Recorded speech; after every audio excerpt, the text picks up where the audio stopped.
Hi, I'm Lewis, a Primary Care Research Manager at Health and Care Research Wales. Research can happen a lot closer to home than many people realise. Did you know GP practices, community pharmacies and other primary care services are getting much more involved in research and being able to offer opportunities to their patients?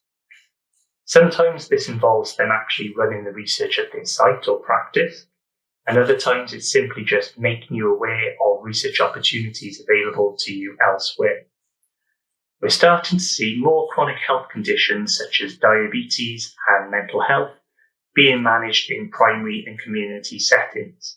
So it's important that the research which is happening is relevant to these areas and that we get much more of a balance between research happening in hospitals and research happening in primary care. To find out more, see if your practice is taking part in research by visiting their website or social media channels, or perhaps ask about research opportunities at your next appointment.